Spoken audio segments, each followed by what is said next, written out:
नमस्कार दोस्तों। क्या मांस खाना पाप है? क्या जो व्यक्ति मांस खाता है उसे भगवान कभी स्वीकार नहीं करते? क्या श्री कृष्ण ने गीता में मांस खाने को गलत बताया है? और अगर मांस खाना पाप है तो फिर दुनिया में करोड़ों लोग ऐसा क्यों करते हैं? आज हम किसी की आलोचना नहीं करेंगे, बल्कि श्रीमद् भगवद गीता, महाभारत और सनातन धर्म के सिद्धांतों के आधार पर समझने की कोशिश करेंगे कि भगवान श्री कृष्ण ने इस विषय में क्या कहा है। वीडियो को अंत तक जरूर देखिए, क्योंकि अंत में मैं आपको एक ऐसी बात बताऊंगा जिसे सुनकर शायद आपका नजरिया हमेशा के लिए बदल जाएगा। पाप क्या होता है? दोस्तों, सबसे पहले यह समझना जरूरी है कि पाप क्या है। सनातन धर्म के अनुसार पाप वह कर्म है जिससे किसी जीव को कष्ट पहुंचे और जिससे हमारी आत्मा पर नकारात्मक प्रभाव पड़े। श्री कृष्ण गीता में कहते हैं कि मनुष्य अपने कर्मों के अनुसार फल प्राप्त करता है। यदि कोई कर्म हिंसा, क्रोध, लालच और स्वार्थ से प्रेरित है तो उसका परिणाम दुखद हो सकता है। यही से मांसाहार का प्रश्न उत्पन्न होता है,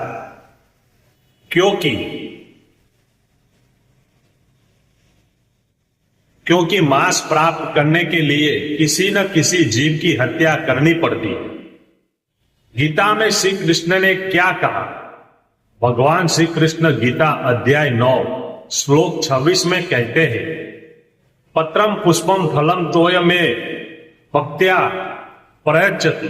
अर्थात यदि कोई भक्त प्रेम से मुझे पत्ता, फल, फूल या जल अर्पित करता है तो मैं उसे स्वीकार करता हूं।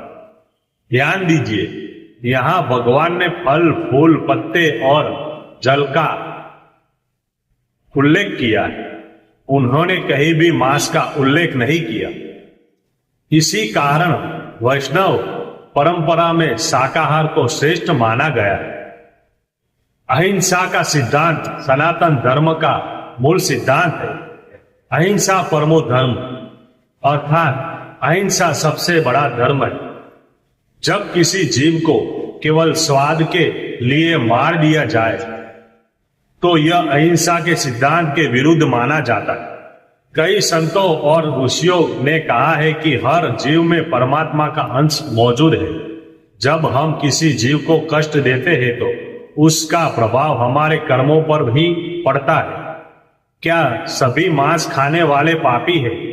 यहाँ एक महत्वपूर्ण प्रश्न आता है, क्या हर मांस खाने वाला पापी है?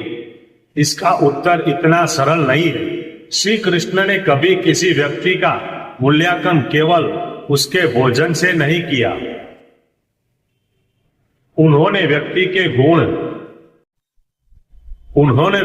गुण, कर्म और स्वभाव को अधिक महत्व दिया है। कई लोग परिस्थितियों के कारण मांस खाते हैं। कई क्षेत्रों में भोजन के सीमित विकल्प होते हैं। इसलिए सनातन धर्म केवल भोजन नहीं बल्कि व्यक्ति की भावना और कर्मों की भी देखता है। सात्विक, राजसिक और तामसिक भोजन। गीता अध्याय 17 में भोजन को 3 भागों में बताया गया है। सात्विक भोजन में है फल, सब्जियां, दूध, अनाज आदि। यह मन को शांत और शुद्ध बनाता है। राजसिक भोजन, अत्यधिक तीखा, खट्टा और मसालेदार भोजन। यह उत्तेजना बढ़ाता है।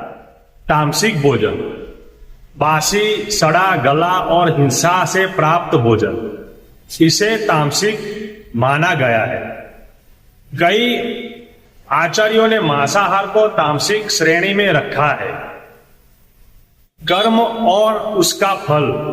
दोस्तों, श्री कृष्ण का मुख्य संदेश कर्म का है। यदि कोई व्यक्ति करुणा, दया और प्रेम से जीवन जीता है तो उसका आध्यात्मिक विकास तेजी से होता है। लेकिन यदि जीवन में हिंसा बढ़ती है तो मन अशांत हो सकता है।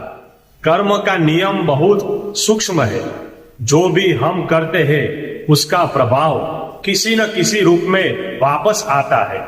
इसलिए संत महात्मा जीवों पर दया करने की सलाह देते हैं। अंतिम रहस्य और निष्कर्म सबसे महत्वपूर्ण बताया। श्री कृष्ण ने यह नहीं कहा कि केवल भोजन से कोई महान या अधम बन जाता है, लेकिन उन्होंने सात्विक जीवन, दया, करुणा और अहिंसा को आध्यात्मिक उन्नति का मार्ग बताया। यदि कोई व्यक्ति भगवान के करीब जाना चाहता है तो मन की शांति चाहता है और अपने कर्म को शुद्ध करना चाहता है तो शाकाहार को एक श्रेष्ठ मार्ग माना गया है। लेकिन याद रखिए, किसी का अपमान करना, झूठ बोलना, धोखा देना और घृणा फैलाना भी पाप है। इसलिए केवल भोजन नहीं बल्कि पूरे जीवन को सात्विक बनाना आवश्यक है।